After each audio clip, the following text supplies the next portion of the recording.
कामाला जाळून भस्मसात केल्यामुळे भगवान महादेवाचं नवीन नाव पडलं कामारी. कामाचा जो आरी शत्रू तो कामारी. परंतु त्या कामाच्या पत्नीचं नाव आहे रती. ती धावत धावत आली. म्हटले महाराज, देवांनी माझ्या मालकाला पाठवलं तुम्हाला तुमच्या समाधी भंग करण्याकरता. तुमची समाधी भंग झाली म्हणून तुम्ही माझ्या पतीला मारलं. माझा काय गुन्हा आहे? माझा काहीच गुन्हा नसताना मला वैधव्य का प्राप्त होतंय? आता माझे पतीला पुन्हा जिवंत करा. भगवान महादेवाने आशीर्वाद दिला, हे रती, तुझे पती सर्वभूत प्राणी मात्रांच्या अंतःकरणामध्ये नेहमी जिवंत असतील, चिंता करू नको. त्यानंतर देवाद्वारे सांत्वना झाली. आता समाधी भंग झाल्यानंतर सर्व देव भगवान महादेवाकडे आले, प्रार्थना करू लागले, महाराज, हे हरे हे विधी देवा शक्राद्या युग सत्वमे किमर्थ आगता योयम सत्यमृत समाग्रतः. हे ब्रह्मदेवा, हे विष्णुदेवा, हे इंद्रादी देवतांनो, सत्य सत्य सांगा, तुम्ही इथे कशा करता आलात? त्या भगवान विष्णू ब्रह्मदेव म्हणतात, प्रभो, हे सर्व जे देव आहेत ना, तुमचा विवाह पाहावा अशी त्यांची इच्छा आहे. भगवान महादेव म्हटले, अजिबात नाही. ज्यांचा ज्यांचा विवाह झालाय ते काय दुःख भोगतायत हे मी पाहतोय, त्यामुळे मी विवाह करणार नाही. विवाह करायचं म्हणजे काय करायचं? कामाचे अधीन व्हायचं. आणि हा काम काय करतो? नरकामध्ये टाकतो. कामो हि नरकायैव तस्मात् क्रोधो अभिजायते क्रोधा भवति सम्मोह मोहाच भंशते तपः. ज्याला तप करायची त्याचा सर्वात मोठा शत्रू आहे काम. एवढा भयंकर शत्रू आहे, हा जरी पूर्ण झाला तरी नुकसान करतो, अपूर्ण राहिला तरी नुकसान करतो. काम जर पूर्ण झाला तर लोभ निर्माण करतो, आणि काम जर अपूर्ण राहिला तर क्रोध निर्माण करतो.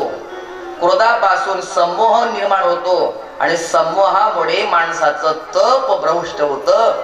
त्यामुळे मी विवाह करणार नाही. आणि ज्याला तप करायचंय त्याने किती सावध राहिलं पाहिजे.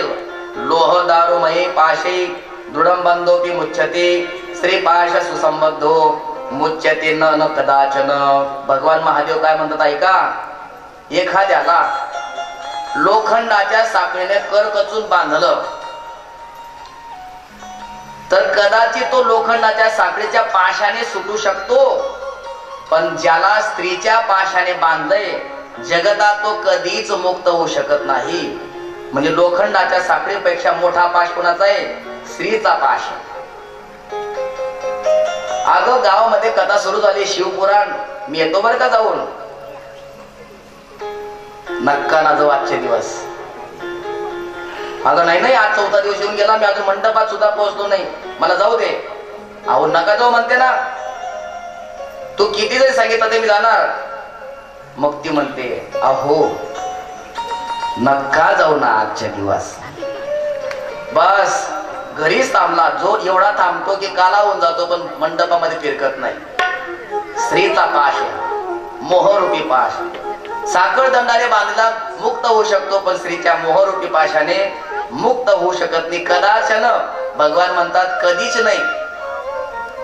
त्यामुळे मी विवाह करणार नाही. विवाहाला अस्वीकृती दिली. परंतु देवतांनी आपलं गारण मांडलं. म्हटले, महाराज, हा तारकासुर आम्हाला खूप वेदना देतोय, त्रास देतोय. आमच्या स्वर्गावर स्वारी केलीये. आम्हाला गिरीकंदरामध्ये, वनामध्ये, रानामध्ये राहावं लागतं, भटकावं लागतं. जर तुम्ही लग्न करणार नाही तर तुम्हाला मुलगा होणार नाही. तर मुलगा होणार नाही तर त्याच्याद्वारे शस्त्र फेकलं जाणार आणि तो तारकासुर मरणार नाही. त्याच्याकरता तारकासुराच्या मृत्यू करता तुम्हाला विवाह करायचा. देवतांचं दुःख लक्षात घेतलं आणि भगवान महादेवाने स्वीकृती दिली. तथाप्याम करिष्यामि प्रार्थनाम सफलाम च वह. तुम्ही जर आता प्रार्थना करत आहात तर माझी विवाह करता स्वीकृती आहे. त्यानंतर भगवान महादेवाने पार्वती मातेला त्यांची निरखून पारख व्हावी याच्या करता सप्त ऋषींना पाठवलं. म्हणजे जा पार्वतीची परीक्षा घ्या आणि मग मला येऊन सांगा. पूर्वीच्या काळामध्ये मुलगा डायरेक्ट मुलगी पाहण्याकरता जात नव्हता. अगोदर अनुभवी लोक जायचे, म्हातारे लोक. आणि म्हाताऱ्या लोकांनी पास केली की मग शेवटी मुलगा जायचा. ती आता नाही तर पूर्वीचा काळ असा होता, मुलगी पाहणं मुलाचा कार्यक्रम नव्हताच. मुलाला मुलगी आणि मुलगीला मुलगा कधी दिसायचा? जेव्हा तो आंतरपाठ काढला जायचा. आंतरपाठ काढल्यानंतर मग त्यांचं लक्षात यायचं की हे हमारे हमसफर आहे. तेव्हा मुलगी पाहणं कार्यक्रमच नव्हता. परंतु भगवान महादेवाने सप्त ऋषींना पाठवलं. पार्वती मातेची परीक्षा घेतली. त्यांनी येऊन सांगितलं. पुन्हा परीक्षा घेण्याकरता भगवान महादेवाने जटाधारी ब्राह्मणाचं रूप धारण केलं आणि त्या पार्वती मातेजवळ येऊन सांगतात, हे पार्वती, तू तपश्चर्या करते? कोणा करता तपश्चर्या करतायत तुम्ही? म्हणजे मी भगवान शंकर पती रूपामध्ये प्राप्त व्हावे याच्याकरता तप करते. भगवान शंकर आता स्वतः भगवान शंकर ब्राह्मणाचं रूप धारण करून स्वतःची निंदा करून घेत आहेत. अगं त्या भगवान शंकराकडे काय ठेवलंय? का बरं तपश्चर्या करते? अगं तुझ्यामध्ये आणि त्याच्यामध्ये एकही गुण जुळत नाही. लग्न जुळत असताना गुण पाहिले जातात, गुण जुळवले जातात. मग 36 पैकी कमीत कमी 16 तरी गुण जमले पाहिजे ना. पण हे पार्वती, तुझ्यात आणि भगवान शंकरामध्ये एकही गुण जुळत नाही असं कोण म्हणतायत? स्वतः जटाधारी ब्राह्मण, स्वतः भगवान शंकरच म्हणतायत. म्हणजे कसं काय? म्हणे बघ, तुझे नेत्र कसे आहेत? कमळाप्रमाणे विशाल नेत्र आहेत आणि भगवान शंकराला 3 डोळे भयंकर आहेत. ते सुद्धा एका डोळ्यातून तर आगच निघते बाहेर. गुण जुळला का? गुण नाही जुळणार. दुसरा गुण बघ, तुझं मुख आहे चंद्राप्रमाणे आणि भगवान महादेवाचं भयंकर तोंड आहे, तरी गुण जुळत नाही. तुझ्या मस्तकावर सर्पिली सारखी सुंदर अशी वेणी आहे आणि भगवान महादेवाच्या लांब लांब भयंकर अशा जटा आहे, गुण जुळत नाही. तुझ्या शरीराला चंदनाचा लेप आहे आणि भगवान महादेवाच्या शरीराला चिताभस्म लावलेलं आहे, गुण जुळला का? जुळत नाही.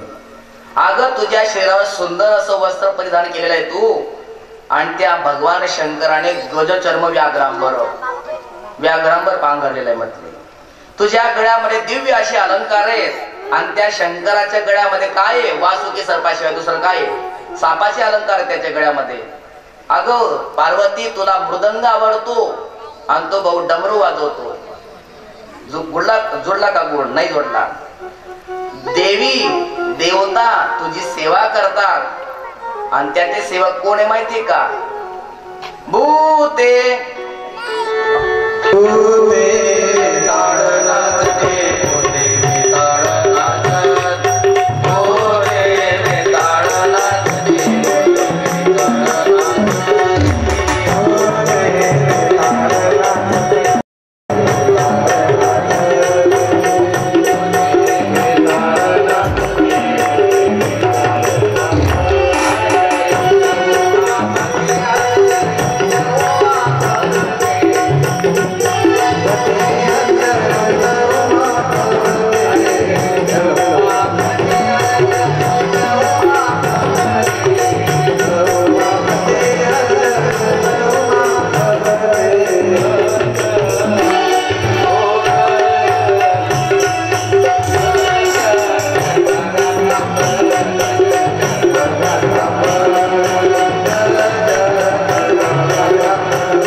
त्याची जातीचा पत्ता नाही, त्याच्याकडे ज्ञान नाही, त्याच्याकडे विद्या नाही आणि त्याचे सोबती कोण आहेत? भूत प्रेत पिशाचे त्याचे सोबती आहेत. काय त्याच्याबरोबर लग्न करते म्हटलं तू?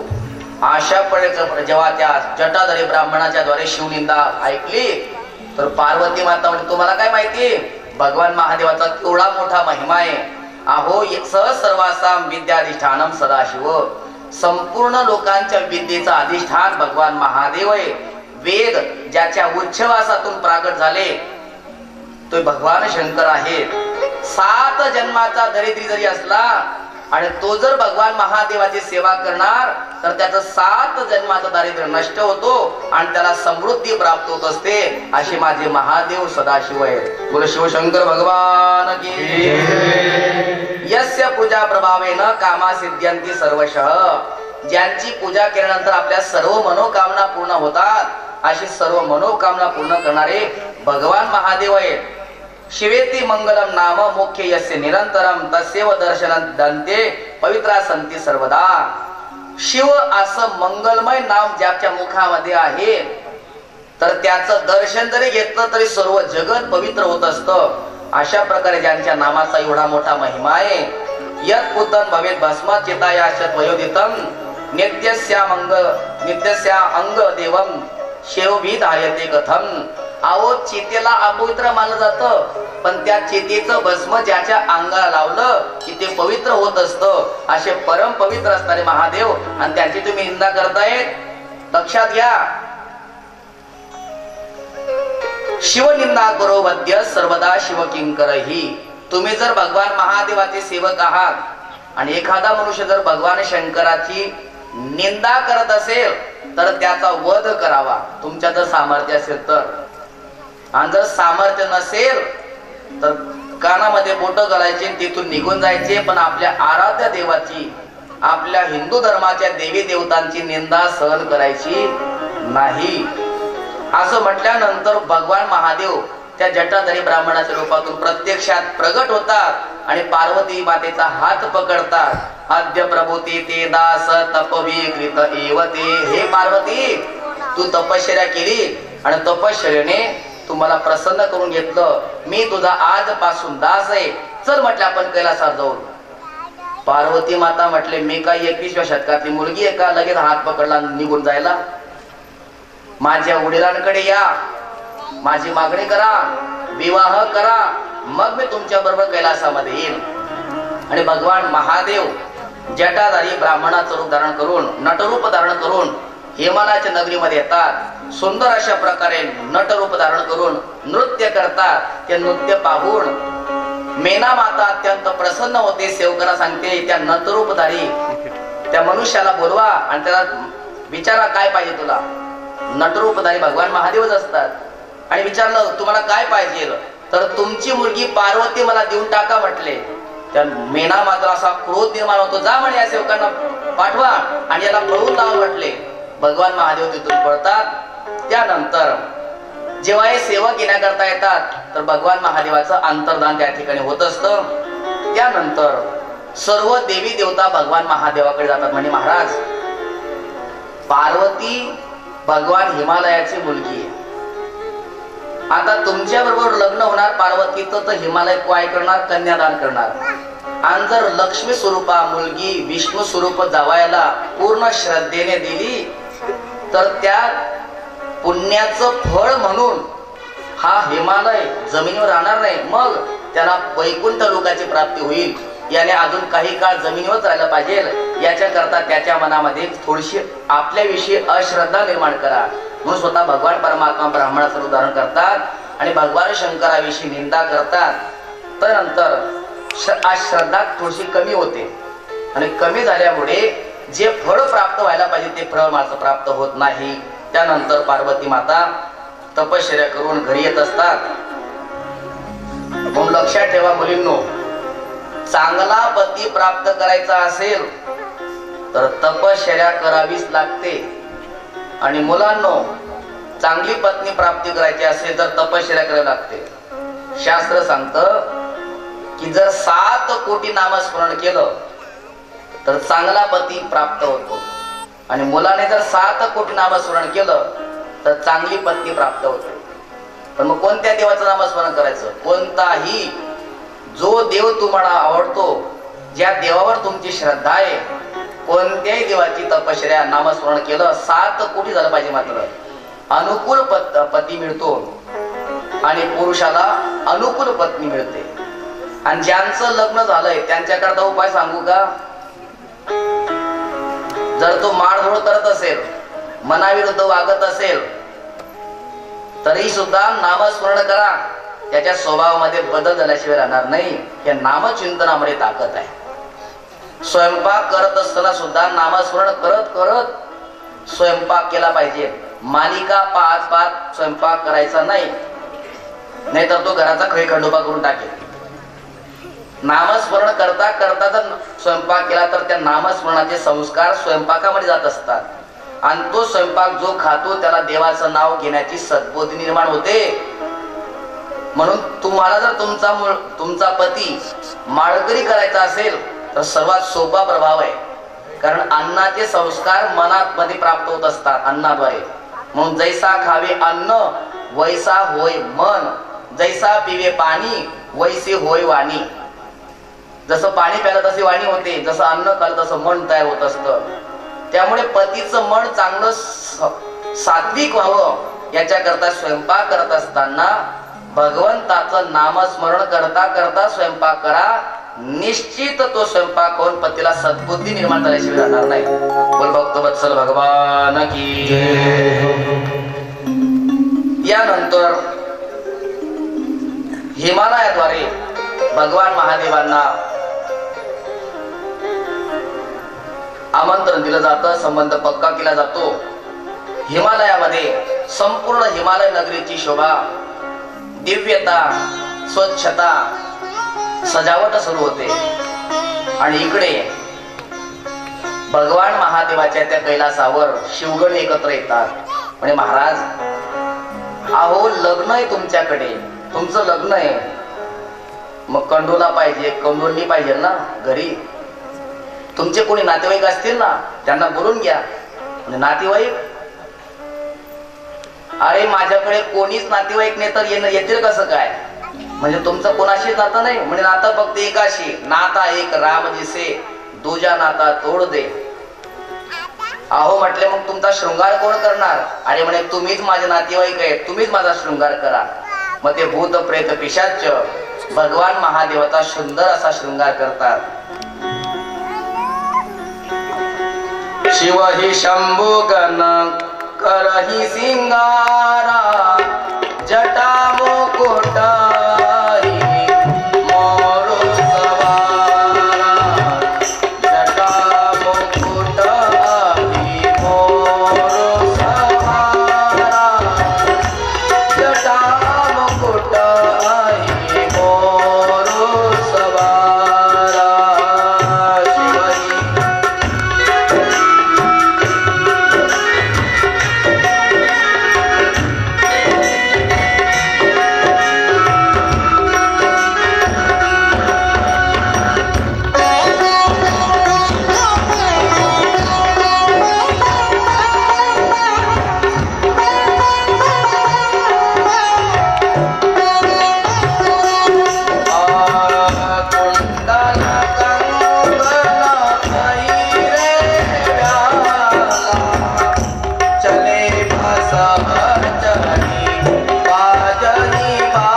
भगवान परमात्म्याने सर्प गळ्यामध्ये धारण करून घेतले. हाच त्यांचा अलंकार. सर्प का धारण केले? सर्प हा काळाचं स्वरूप आहे. आणि जो लग्न करत असताना काळ आपल्याला एक दिवस खायला येणार आहे हे दृष्टीपुढे जीवनामध्ये धारण करून जो लग्न करतो त्या संसारामध्ये तो कधी विषयाने आसक्त होत नाही. म्हटले नवरदेवाला हळद लावली पाहिजे. हळदीचं काय काम? मग चिताभस्म आहे ना, त्या चिताभस्माने संपूर्ण शरीर लावलेलं आहे, शृंगार केलेला आहे. कुंडल कंकण पहिरे व्याला. कुंडल आणि कंकण यामध्ये सर्पाचे अलंकार परिधान केले आहेत. आणि भगवान म्हटले आता आपला शृंगार झालेला आहे, जटेमध्ये गंगा गळवा सुकी हार, जटेमध्ये गंगा गळवा सुकी हार, माझ्या चकुती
वासुकी हार आहे, जटेमध्ये गंगा आहे आणि संपूर्ण शरीराला विभूती लावलेली आहे.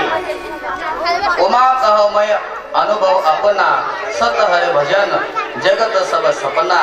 आणि आता भगवान महादेवाची वरात येते आणि त्या वरातीमध्ये देव वगैरे नाहीये, कारण देवाला वाटलं विचित्र वरात आहे, तिथे गेल्यानंतर आपला हसी होईल, ते होऊ नये याच्याकरता सर्व देवता वेगळ्या पद्धतीने मार्गाने जात आहेत. भगवान म्हणले काही हरकत नाही, तुम्ही ज्या वेगळ्या मार्गाने. आणि त्यानंतर भगवान परमात्म्याने सांगितलं जगात जेवढे काही भूत खेत प्रेत आहेत या सर्वांना बोलवा, आपल्याला हिमालयपुरीमध्ये जायचंय. आणि त्या हिमालयपुरीमध्ये जात असताना भगवान परमात्म्यासोबत सर्व भूत प्रेत पेशाचे आहेत. आणि ते कसे आहेत? अमुखा विमुखा केचित केचित बहुमुखा गणा, अकरा विकरा केचित बहुकरा जना. असे काही पिशाचे की त्यांना काहींना तोंडच नाहीये आणि काहींना भरपूर तोंड आहेत, काहींना हातच नाहीयेत, काहींना भरपूर हात आहेत, काहींना पायच नाहीयेत, काहींना भरपूर पाय आहेत. आणि ते भूत प्रेत पेशाचे पाहिले लहान लहान पोरांनी. आणि ते जेव्हा येत असताना विचित्र आवाज करू लागले तर सर्व मुलं घाबरू लागले. अरे बाप रे बाप, बिकट बिकट भूत प्रेत बिकट बिकट साप. अरे बाप रे बाप, बिकट बिकट भूत प्रेत बिकट बिकट साप. अरे बाप रे बाप, बिकट बिकट भूत प्रेत बिकट बिकट साप. अरे बाप रे बाप, बिकट बिकट भूत प्रेत बिकट बिकट साप. बिकट बिकट भूत प्रेत बिकट बिकट साप.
मध्ये आलेली आहे.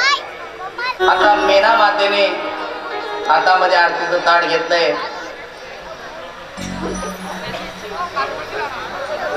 आणि भगवान महादेवाची आधी पूजा केली आहे. नुसतं ताट घ्या. एक मिनिट.